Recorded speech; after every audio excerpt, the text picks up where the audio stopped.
को जोड़ते देखा। आने वाले कल की ओर देश ने आज नए विश्वास के साथ कदम आगे बढ़ाया। पुराने संसद को आज विदाई दी गई। पीएम मोदी ने पुरानी संसद में अपना आखिरी भाषण दिया। प्रधानमंत्री ने पुरानी संसद की स्मृतियां साझा की, उसका स्वर्णिम इतिहास बताया। पंडित नेहरू से लेकर अटल बिहारी वाजपेयी तक सबका जिक्र किया। भारत के लोकतंत्र की ताकत बताई। आइए सुनते हैं प्रधानमंत्री ने पुराने संसद की विदाई के मौके पर क्या कुछ कहा।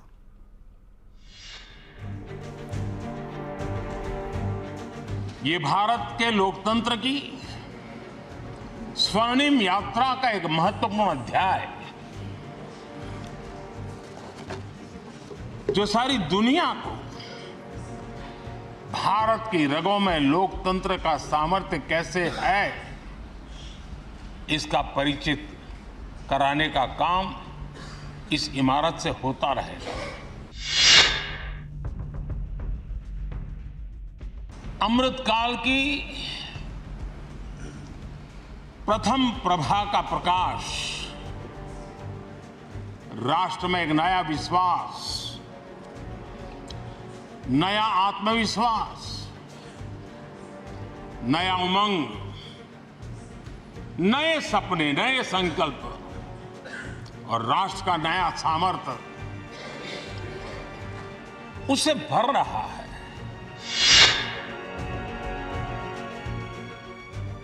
ये सदन ने भूतकाल में जब नेम की समिट हुई थी, सर्वसम्मति से प्रस्ताव पारित करके देश के इस प्रयास को सराहा था। आज G20 की सफलता को भी आपने सर्वसम्मति से सराहा है। मैं मानता हूं देशवासियों का आपने गौरव बढ़ाया है। मैं आपका आभार व्यक्त करता हूं। भारत इस बात के लिए गर्व करेगा, जब भारत अध्यक्ष रहा उस समय अफ्रीकन यूनियन इसका सदस्य बना। मैं उस इमोशनल पल को भूल नहीं सकता जब अफ्रीकन यूनियन की घोषणा हुई और अफ्रीकन यूनियन के प्रेसिडेंट उन्होंने एक इंटरव्यू में कहा कि मेरे जीवन में ऐसी पल थी, शायद मैं बोलते बोलते रो पड़ूंगा। आप कल्पना कर सकते हैं कि कितनी बड़ी अपेक्षा और आशाएं पूरी करने का काम भारत के भाग्य में आया।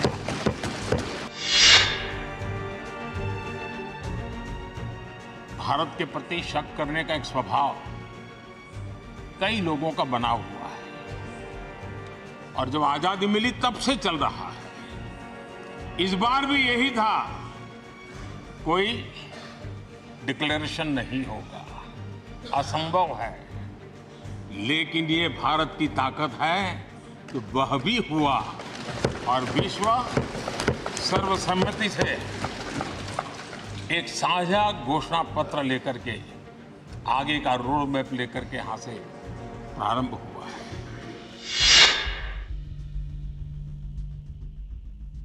पूरा विश्व भारत में अपना मित्र खोज रहा है। पूरा विश्व भारत की मित्रता को अनुभव कर रहा है और उसका मूल कारण है हमारे जो संस्कार है, वेद से विवेकानंद तक जो हमने पाया है। सबका साथ सबका विकास का मंत्र आज विश्व को हमें साथ रहने में जोड़ रहा है। ये सदन से विदाई लेना एक बहुत ही भावुक पल है। परिवार भी अगर पुराना घर छोड़कर के नए घर जाता है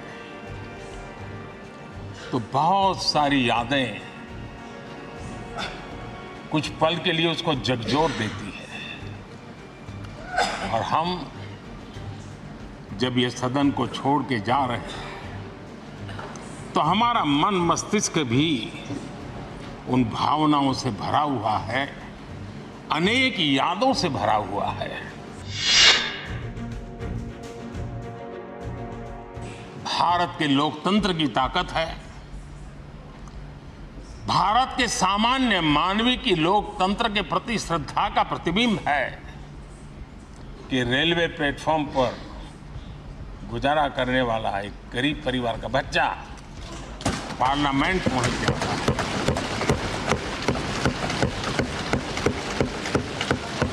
मैंने कभी कल्पना तक नहीं की थी कि देश मुझे इतना सम्मान देगा, इतना आशीर्वाद देगा, इतना प्यार देगा। सोचा नहीं था अध्यक्ष जी।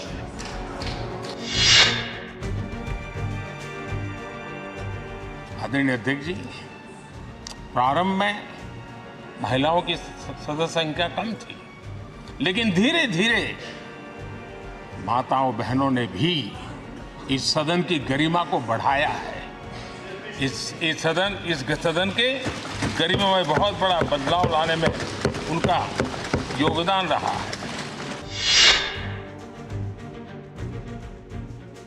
आदरणीय अध्यक्ष जी, इसी भवन में 2 साल 11 महीने तक संविधान सभा की बैठकें हुई और उसने देश के लिए एक मार्गदर्शक जो आज भी हमें चलाता है, हमारे संविधान दिया। राजेंद्र बाबू से लेकर डॉक्टर कलाम,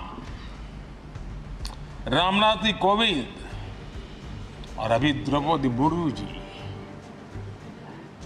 इन सब के संबोधन का लाभ हमारे सदनों को मिला है। पंडित नेहरू जी, शास्त्री जी, वहां से लेकर के अटल जी, मनमोहन सिंह जी तक एक बहुत बड़ी श्रृंखला जिसने इस सदन का नेतृत्व किया है। लेकिन आतंकियों से लड़ते लड़ते सदन को बचाने के लिए और हर सदस्य को बचाने के लिए जिन्होंने अपने सीने पर गोलियां झेली, आज मैं उनको भी नमन करता हूं। ये वो सदन है जहां कभी भगत सिंह, बटुकेश्वर दत्त उन्होंने अपनी वीरता सामर्थ्य से अंग्रेज सल्तनत को जगा दिया था बम का धमाका कर।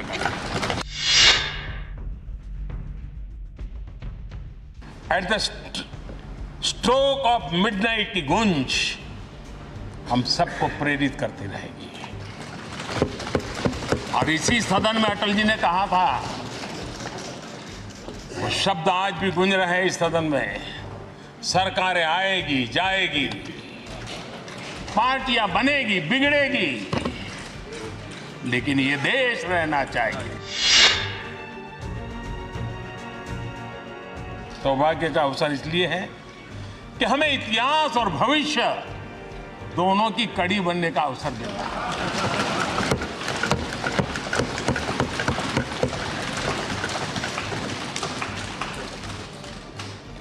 कल और आज से जुड़ने का हमें अवसर मिल रहा है और आने वाली कल निर्माण करने का एक नया विश्वास, नया उमंग, नए उत्साह के साथ हम यहां से विदाई लेने वाले हैं। बहुत सी बातें ऐसी थी जो सदन में हर किसी की ताली की हकदार थी, लेकिन शायद राजनीति उसमें भी आड़े आ रही है। नेहरू जी के योगदान का गौरव गान अगर इस सदन में होता है, कौन सदस्य होगा जिसको ताली बजाने का मन न करे।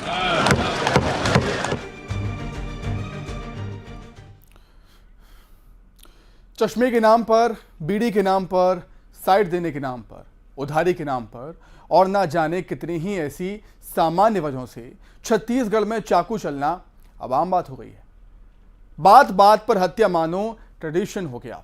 लेकिन असल आक्रोश और शर्मिंदगी आपको तब होगी जब पता चले कि हिंदुस्तान जिंदाबाद और पाकिस्तान मुर्दाबाद बोलने पर किसी को इतना बेदम पीटा जाए कि उसकी मौत हो जाए। क्या वाकई आपको लगता है कि कानून का इकबाल बुलंद है यहां, मतलब छत्तीसगढ़ में, या कानून के रखवाले नेताओं की रखवाली में इस कदर चूर हो चले हैं?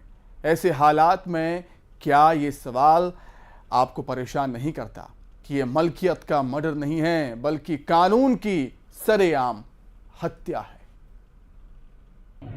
उसे 15 सितंबर की रात को 8-9 लड़कों ने बहुत बेरहमी से मारा उसको, ठीक है।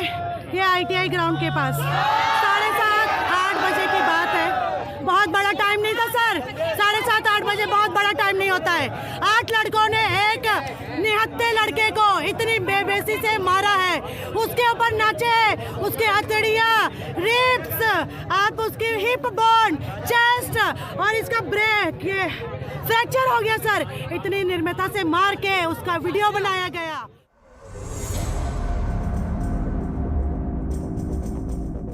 एक बहन का गुस्सा, दर्द है ये। दरिंदों ने इसके भाई मलकीत की हत्या कैसे की? जब ये बताती है तो रोंगटे खड़े हो जाते हैं। तालिबानी जुल्म की याद आती है। मलकीत सिंह की इतनी बेरहमी से हत्या क्यों की गई?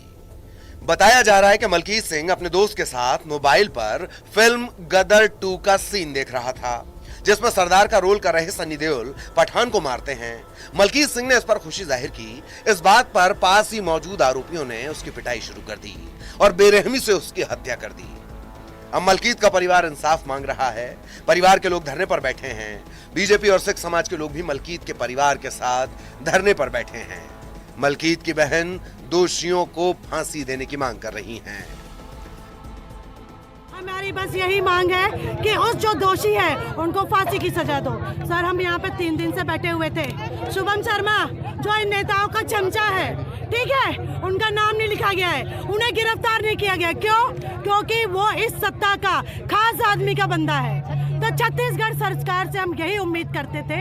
हम 2-3 दिन से अपनी मांगे रखे कि मेरी भाभी, मेरा भाई चला गया, उसके 2 छोटे बच्चे हैं, उन्हें कुछ मुआवजा दिया जाए, दोषियों को फांसी दी जाए और उसे कुछ सरकारी नौकरी दी जाए ताकि वो अपने बच्चों का पालन पोषण कर सके। 2 छोटे बच्चे हैं, एक LKG में है, एक क्लास 1 में है। आप बताइए ये 2 बच्चों का।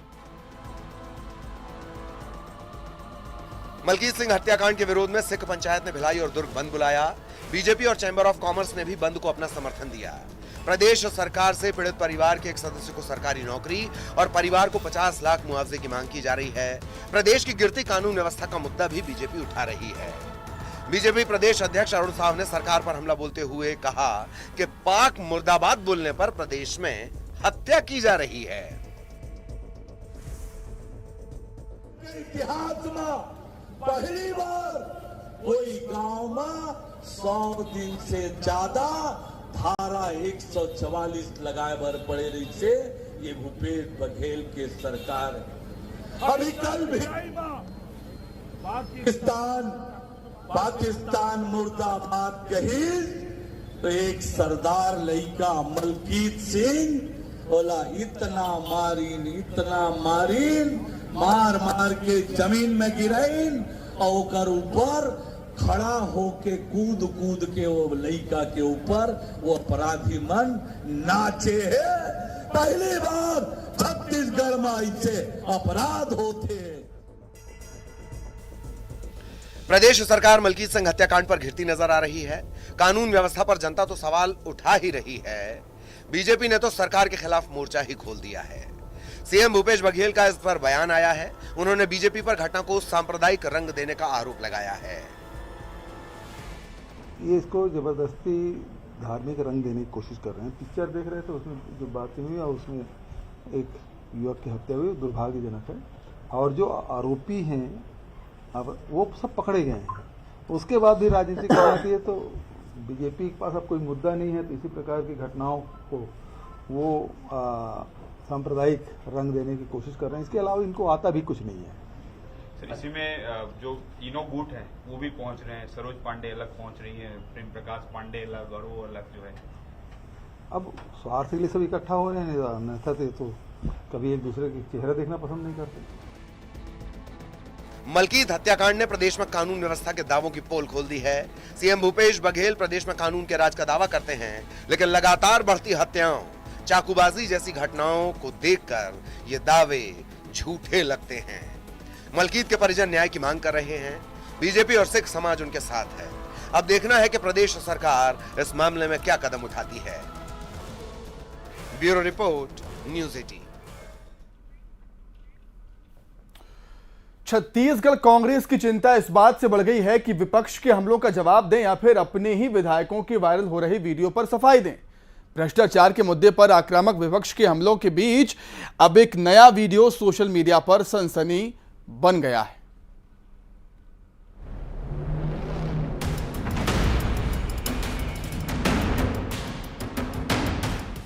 लीजिए, अभी तक कांग्रेस के विधायक रामकुमार यादव के वीडियो की आंच ही ठंडी नहीं पड़ी थी कि एक नया मौका बैठे बिठाए विपक्ष की झोली में आ गिरा। बीजेपी के विधायक और पूर्व मंत्री अजय चंद्राकर ने एक नया वीडियो ट्वीट किया है जिसमें पाली तानाखार के विधायक मोहित केरकेट्टा नजर आ रहे हैं। चंद्राकर का आरोप है कि ये विधायक की रिश्वतखोरी का सबूत है। अजय चंद्राकर ने तो यहां तक लिख दिया कि अवैध वसूली करते अगर किसी भी नेता विधायक की कोई खबर सामने आए तो समझ जाइए कि नेता कांग्रेसी है। हालांकि कांग्रेस विधायक रामकुमार यादव की वीडियो की तरह इसमें नोटों का बंडल तो दिखाई नहीं दे रहा, लेकिन लेन देन की बातें जरूर हो रही हैं। वायरल वीडियो में एक शख्स विधायक से काम नहीं मिलने के चलते एडवांस में दिए पैसों को वापस मांगता सुना जा सकता है। काम दिलाने के एवज में बार बार किसी रेस्ट हाउस में पैसे देने की बात कह रहा है और विधायक साफ इनकार कर रहे हैं कि उन्होंने कोई पैसा नहीं लिया। अब जरा पुराने मामले पर आ जाइए। इस मामले को सरकार को जांच करानी चाहिए। मौन रहने से काम नहीं चलेगा। यदि विधायक बैठा हुआ है, किसी के भी घर में बैठे, पैसा कहां से आया, किसका पैसा है, कोई आरोप लगाए तो आप जांच कराएंगे। तो भारतीय जनता पार्टी ने आरोप लगाया है और इसलिए उसकी जांच होनी चाहिए और जांच में बात आनी चाहिए कि आखिर एक गरीब जो अपने आप को बताते हैं तो इतना पैसा उसके सामने में कैसे आया। इस बात को जनता के सामने में प्रकटीकरण होना चाहिए और जनता के सामने स्थिति क्लियर आनी चाहिए। विधायक रामकुमार यादव के वीडियो पर धर्मलाल कौशिक ने साफ कहा था कि मौन से काम नहीं चलेगा। पैसा कहां से आया, किसने दिया, ये तो बताना ही पड़ेगा। जांच होनी चाहिए। जनता को पता चलना चाहिए कि जो सरकार ईमानदारी की बात किया करती थी वो कैसे नोटों की गड्डी के साथ वीडियो में दिखाई दे रही है। बीजेपी के हमलों के बाद खुद सीएम भूपेश बघेल को सामने आकर कहना पड़ा कि लेन देन का दावा तो हुआ ही नहीं है। किसी ने आरोप लगाया है क्या कि वो पैसा उसको किसी ने दिया है या कोई ले रहा है? बैठे हैं किसी घर में, है ना, और नोट रखे हुए हैं, न कोई दावा कर रहा है उसको देने का, न कोई लेने का। तो फिर इस प्रकार भारतीय जनता पार्टी को तो केवल, और ख़ासकर जो ओपी चौधरी है ACCL के मामले में उस समय जो वीडियो डाला था वो आप सब जानते ही हैं। इस समय भी ओपी चौधरी जी बढ़ चढ़ के वो ट्वीट कर रहे हैं और ओपी चौधरी की जिम्मेदारी दी गई थी कि साइंस कॉलेज जो ऑडिटोरियम उसको भरने की, वो उतने कार्यकर्ता भी।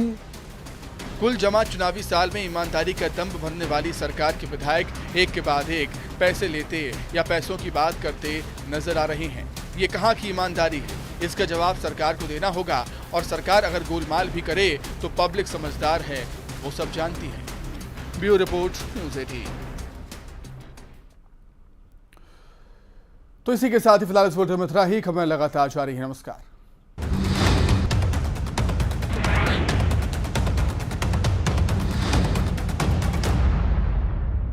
हेडलाइंस